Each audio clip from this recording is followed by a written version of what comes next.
Welcome to my YouTube channel. This is day 4 of 90 days hard challenge, and today we will be learning a very new thing. You will be very surprised to see this new thing. Let's start the class. So first, as usual, we will check previous learning, means previous exercise. So you can see here our previous exercise. क्या तुम meeting में नहीं होगे? And the answer is, will you not be in the meeting? So you can see here after subject, means subject के बाद हमने note लगा रखा है।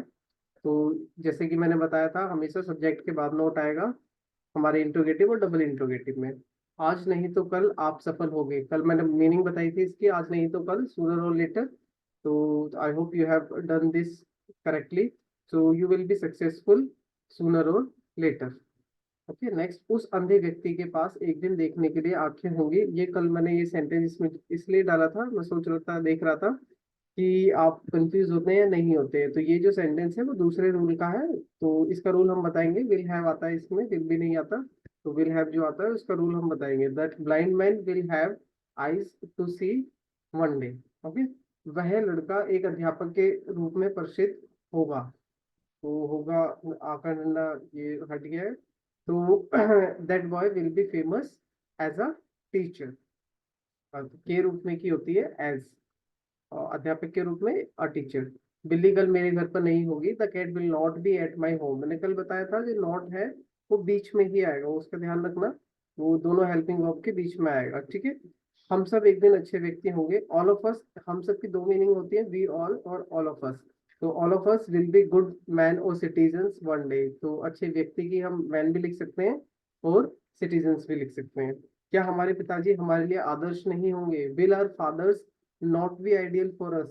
तो जैसे कि बताया था, इंट्रो नेगेटिव हो तो सब्जेक्ट के बाद नोट आता है, तो दिस इज करेक्ट।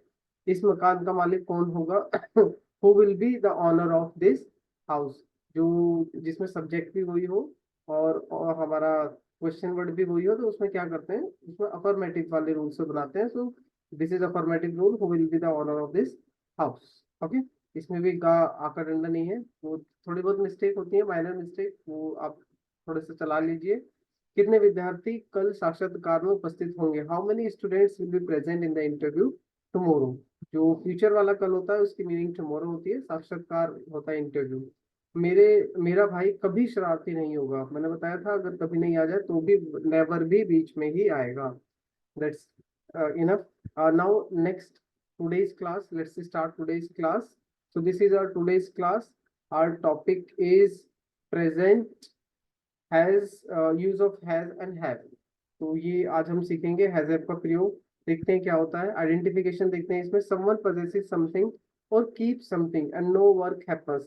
इसमें किसी के पास कुछ होता है, वो कुछ भी हो, उसके पास कुछ भी हो सकता है। लाइक मेरे पास एक पेन है, तो इसमें कोई वर्क नहीं हो रहा है। इसमें ये बताया जाएगा कि किसी के पास कुछ है।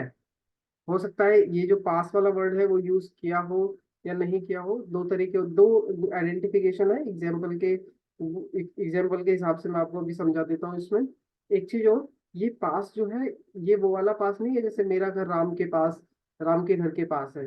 वो नियर वाला पास नहीं है ये जो पास है मतलब मैं कुछ रखता हूँ, ठीक है। तो इसका रूल देख लेते हैं। Rule of affirmative positive, subject plus have plus object. ये है आई एन प्लूरल। जब सब्जेक्ट आई एन प्लूरल होगा तो हम ये वाला रूल लगाएंगे। और जब हमारा सब्जेक्ट सिंगुलर होगा तो subject plus has plus object. तो ये मैंने अलग अलग कर दिए हैं जिससे कि आप अच्छे से समझ जाओ। सिंगुलर सब्जेक्ट है तो हैज आएगा, और प्लूरल सब्जेक्ट है तो हैव आएगा। फॉर एग्जाम्पल, मेरे पास आपको देने के लिए कुछ ना कुछ है। तो मेरे पास आपको देने के लिए कुछ ना कुछ है। आई हैव समथिंग और अदर। कुछ ना कुछ की जो मीनिंग होती है वो होती है समथिंग और अदर। और यहाँ पे भी आप देखेंगे हमने पीछे से ही स्टार्ट कर रखा है। मेरे पास, तो मेरे पास आपके आपके आपको देने के लिए कुछ ना कुछ है। इसका मतलब मैं कुछ रखता हूँ आपको देने के लिए, मैं कुछ ना कुछ रखता हूँ आपको देने के लिए। तो आए, मैं रखता हूँ तो इसलिए आए। और हैज है इसका रूल है समथिंग और अदर, कुछ ना कुछ पीछे से स्टार्ट कर दिया, कुछ ना कुछ देने के लिए। ने के लिए कल भी बताया था मैंने, अगर ऐसा कुछ आ जाए ने के लिए, ने आ रहा हो और के लिए आ रहा हो तो टू गिव यू। टू होती है के लिए की मीनिंग, और देने की हो गई गिव, एंड यू आपको। ओके, नेक्स्ट, मेरा एक भाई है। हाँ, ये जो दूसरी पहचान है, मेरा एक भाई, यहाँ सेंस लगाना पड़ेगा हमें। मेरा एक भाई है, इसका मतलब मैं एक भाई रखता हूँ और मेरे पास एक भाई है। ठीक है, तो इस सेंस के अनुसार हम यहाँ अपना टेंस बनाएंगे, I have a brother. Okay, now let's see another example for understanding it more. उसके चार पुत्र हैं, ही हैज फोर सन्स। ये सिंगुलर है, ही सिंगुलर के साथ हैज आता है, इसलिए हमने यहाँ पे हैज लगा रखा है अकॉर्डिंग टू द रूल। तो उसके चार पुत्र हैं, इसका मतलब ये हो गया वह चार पुत्र रखता है। यहाँ पे ये मात्रा नहीं लगी हुई है, वो टाइपिंग में कभी कभी हो जाता है, प्लीज एक्सेप्ट इट और you can correct from your side. Okay, और नेक्स्ट वीडियो में मैं करेक्ट भी कर दूंगा, मैं याद रखूंगा, ध्यान रखूंगा थोड़ा सा ये मिस्टेक्स ना हो। नेक्स्ट है नेगेटिव। अब नेगेटिव देखो भी, नेगेटिव में होता क्या है, नेगेटिव के दो रूल होते हैं। एक तो यही वाला हैज एफ के बाद नॉट लग जाएगा, एक ये रूल है। सेकंड जो रूल है वो इसमें डू नॉट या डज नॉट भी लग सकता है, हम लगा सकते हैं इसमें, या हमारी चॉइस होती है। लेकिन जब अगर हम डू या डज लगा देते हैं इसमें, तो फिर हैज नहीं आएगा, केवल हैव आएगा। मैंने दोनों लिख रखे हैं यहाँ पे, आप देख सकते हैं। उस अध्यापक के पास पढ़ाने के लिए पुस्तक नहीं है, so that teacher has not book to teach। भी पीछे से स्टार्ट कर दिया, दैट टीचर सब्जेक्ट हो गया, हैज नॉट भी according to the rule has not आ गया। अब पीछे से स्टार्ट कर दिया, पुस्तक, पुस्तक की हो गई बुक, के लिए की टू, और पढ़ाने की टीच। अब इसी को ही हम दूसरे रूल से देखते हैं, भाई सब्जेक्ट ले लिया हमने, दैट टीचर सब्जेक्ट है, भाई उस अध्यापक, मैंने बताया था जब उसके साथ कुछ और हो तो दैट आता है। तो that teacher does not have, यहाँ आप देख सकते हैं। और डू कब आता है और डज कब आता है, अगर आपको ये देखना हो, जहाँ पे हैज आता है वहां पे डज आ जाएगा, जहाँ पे हैव आता है वहां पे डू आ जाएगा। आई और प्लूरल के साथ तो डू आ जाएगा, और बाकी सारे सिंगुलर के साथ डज आ जाएगा। तो यहाँ पे हम देख सकते हैं the teacher does not have book to teach, कुछ नहीं बदला, केवल डज नॉट आ गया, और हैज हम लगाते नहीं है जब डज नॉट आ जाता है, केवल हैव ही चलता है। तो हैव बुक टू टीच। माता जी के पास मुझे देने के लिए धन नहीं है, तो mother has not money to give me. एक तो ये रूल हो गया, और दूसरा हो गया mother does not have money to give me. अब डज नॉट वाला लगा दिया, भाई यहाँ पे कैसे बनाया हमने ये, मदर, माता जी जो है वो सब्जेक्ट है, मदर लगा दिया। अब अकॉर्डिंग टू रूल चलेंगे, हैज नॉट हैव नॉट, तो इसमें हैज नॉट आ गया, मदर सिंगुलर है, हैज नॉट आ गया। अब पीछे से धन की आ गई, के लिए की मीनिंग आ गई टू, देने की गिव, मुझे की मी। सेम यहाँ पे ऐसे ही कर दिया। Now let's C interrogative. अब इंट्रोगेटिव है, ये इंट्रोगेटिव फर्स्ट है, जिसे हम क्लोज एंडेड क्वेश्चन भी कहते हैं, हेल्पिंग वर्ब से स्टार्ट होते हैं। तो यहाँ पे हम देख सकते हैं रूल, सेम दो रूल होंगे इसमें भी। केवल अफर्मेटिव में एक रूल होगा जो हैजर वाला चलेगा, उसमें डू वाला कोई रूल नहीं चलेगा। लेकिन नेगेटिव, इंट्रोगेटिव और डबल इंट्रोगेटिव, इन दोनों में दो दो रूल चलेंगे, डू डस भी यूज कर सकते हैं वहां पे। इन दोनों में से कोई सा भी रूल लगा देंगे हम, हैजर प्लस सब्जेक्ट प्लस ऑब्जेक्ट, और do does plus subject plus object. Let's see, क्या तुम्हारे पास समय देखने के लिए घड़ी नहीं है, have you not watch to see time. तो आप यहाँ देख सकते हैं have you not watch to see time, यहाँ पे हमने हैव लगाया। अगर हम दूसरा देखें, don't you have watch to see time, अगर डोंट आ गया तो यहाँ पे हैव आएगा। भाई डू नॉट को अगर एक साथ लिखते हैं तो डोंट हो जाता है, डोंट, फिर सब्जेक्ट आ गया, सब्जेक्ट यू है, तुम्हारे की यू होती है, और फिर हैव आ जाएगा, as per the rule have आ गया। अब फिर वॉच, वॉच घड़ी हो गई, देखने के लिए की टू, और देखने की सी, और समय, समय की time. So it is very clear. Now क्या मेरे पास वीडियो बनाने के लिए कैमरा नहीं है, have I not camera to make video. तो हैव से बना दिया ये हमने, और दूसरे उसमें हम डू से भी बना सकते हैं। यहाँ पे मैंने डोंट नहीं लिया, आप ले सकते हो डोंट, या नॉट लेना है तो सब्जेक्ट के बाद नॉट लगेगा, यहाँ पे गलती हो गई है थोड़ी सी। Do I not have camera to make videos, let me correct it, so I can correct it here only, so this not will be here। okay, subject के बाद हमेशा नॉट आता है, तो do I not have camera to make video.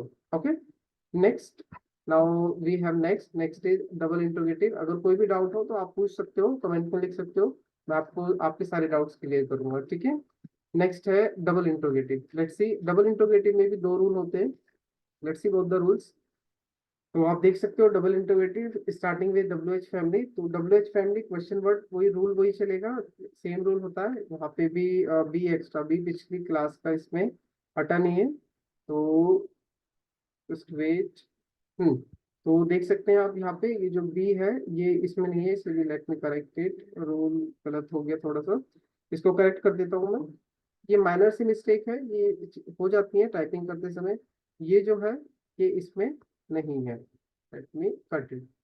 Okay, अब rule देखो क्या है इसका। W H family question word has है plus subject plus object. Now let's see how will be make with second rule. Second rule है इसका, second rule आप देख सकते हैं इसमें। W H family, Q W means question word, doodles, फिर subject, फिर हैव, फिर object. Now let's see how we have made the sentence. आज तुम्हारे पास कलम क्यों नहीं है? वाई, वाई आ गया according to the rule. Y has have आएगा, यू है सब्जेक्ट, प्लूरल सब्जेक्ट है, ऑब्वियसली यू आएगा। यू के बाद अब ये नेगेटिव वाला है तो सब्जेक्ट के बाद नॉट आता है हमेशा। फिर पीछे से स्टार्ट कर दो, कलम की पेन, और आज की, आज ये बचा आज, आज की टुडे।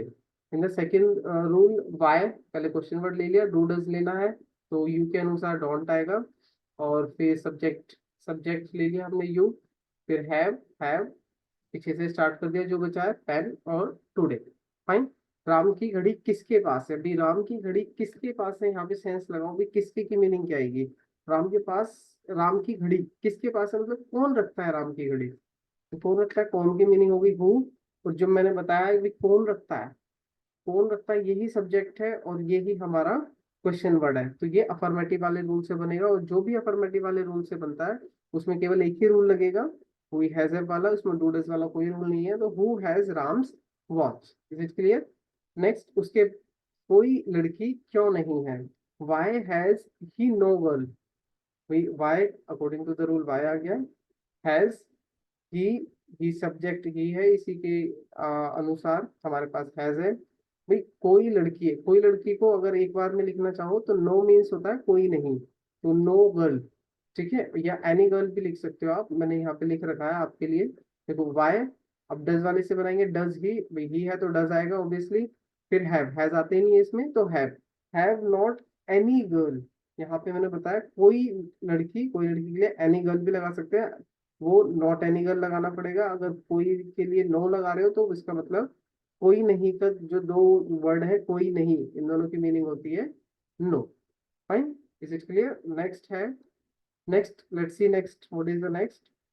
नेक्स्ट है एक्सरसाइज। ये एक्सरसाइज दी है, इसमें काफी चीजें हैं आपके लिए जो बहुत अच्छी हैं। इसमें बहुत सारे रूल्स भी और बहुत सारी मीनिंग भी आप सीखोगे। तो ये कंप्लीट करनी है आपको, अच्छे से कंप्लीट करना। कल मैं फिर चेक करूंगा आपकी ये एक्सरसाइज। आप बने रहिए वीडियो के साथ। आप ये अगर कर लेते हैं, I promise you, you will complete the, if you complete the course, you will be able to speak well, you will be able to understand well, and you will be able to speak correctly as well. And obviously I will be helping you with the help of offline and online classes with English speaking. So just be with me, and we will meet in next video. As you know, I'm going to start the classes from 15th of May. So be ready to join the classes, everybody. These classes are online, and you can contact me for the classes on my WhatsApp number, on my calling number, email ID, YouTube as well. And thank you so much, everybody, for providing me your valuable time. Now we will meet tomorrow with new learning. Thank you so much. Please try to subscribe or share this learning with others so that they can also get benefited as you are getting benefited from it. Thank you so much, everybody, for watching the video. Bye bye, everybody.